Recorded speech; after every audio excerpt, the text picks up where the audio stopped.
Ya, Assalamualaikum warahmatullahi wabarakatuh. Nama saya Naufal Abid Zakwan, yang saya akan mempresentasikan integrasi ekonomi ASEAN. Integrasi ekonomi ASEAN adalah integrasi yang memiliki pengertian yang berbeda pada setiap negara dalam waktu yang berbeda-beda. Integrasi ekonomi internasional menunjuk pada perkembangan dalam tingkat kesejahteraannya, menurut Miroslav N. Jovanovic tahun 2006.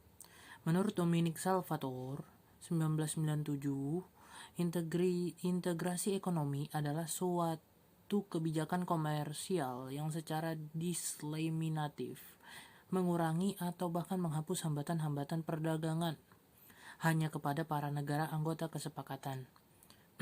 Dengan demikian, integrasi regional berarti suatu kebijakan komersial yang secara diskriminatif mengurangi atau bahkan menghapus hambatan-hambatan perdagangan hanya kepada para negara anggota kesepakatan dalam suatu kawasan tertentu, misalnya saja di Asia Tenggara.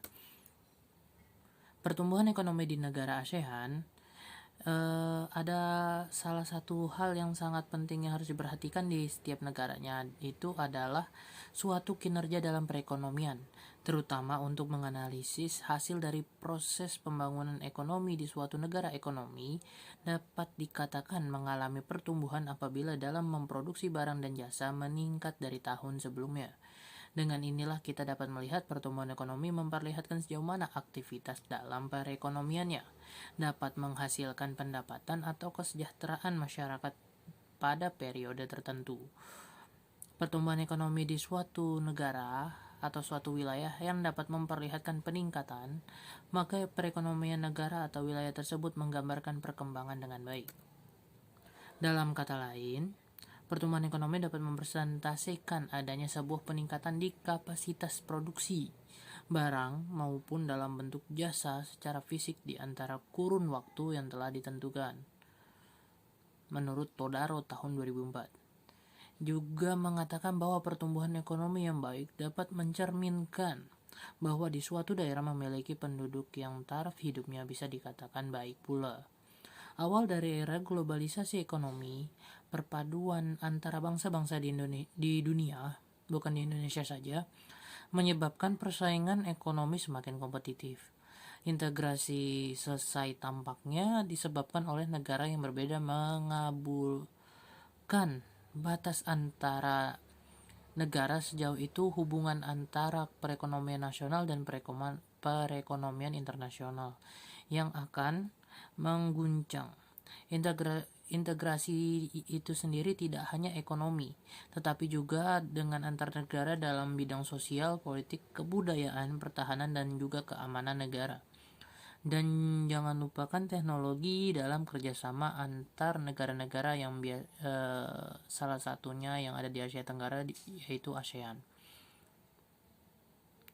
Untuk ASEAN sendiri, itu adalah organisasi regional yang mempromosikan kerjasama nasional di negara-negara Asia Tenggara, yang terdiri dari Indonesia, Singapura, Malaysia, Thailand, dan Filipina, yang mana itu didirikan di Bangkok pada tanggal 8 Agustus 1967. Pembentukan ASEAN ini ditandai dengan penandatanganan Deklarasi Bangkok.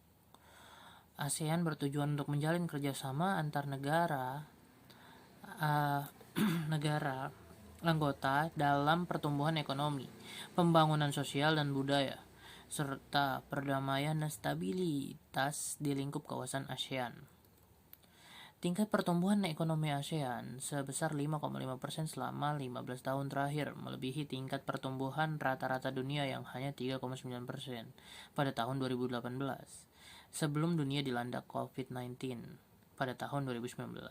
Terjadi penurunan pertumbuhan ekonomi ASEAN rata-rata sebesar 4,6% setelah dilanda wabah COVID-19 yang menyebabkan terjadinya penurunan pada tingkat pertumbuhan ekonomi. Sebesar 2/3 negara di dunia mengalami perlambatan pertumbuhan atau yang biasa disingkat PDB, dan terus mengalami penurunan pada tahun 2020 dengan rata-rata pertumbuhan ekonomi negara Asia Tenggara yang berada pada angka 4%.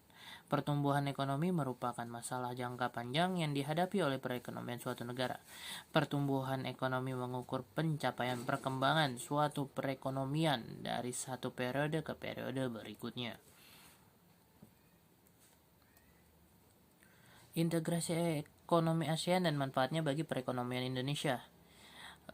Sejak berdirinya ASEAN selama 50 tahun, telah memberikan kontribusi besar bagi perekonomian negara-negara anggotanya. Salah satunya adalah Indonesia, yang mana selain mendirikan Indonesia juga secara tidak langsung menjadi barometer perekonomian di ASEAN, di mana pertumbuhan ekonomi Indonesia mampu mempengaruhi kondisi perekonomian regional.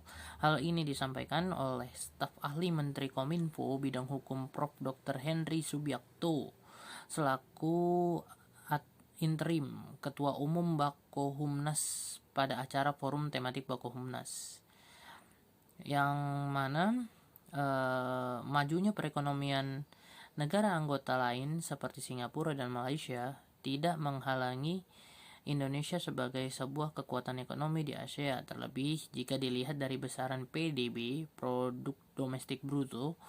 Berdasarkan PDB, Indonesia adalah negara ke-8 yang mana besaran ekonominya terkuat di dunia.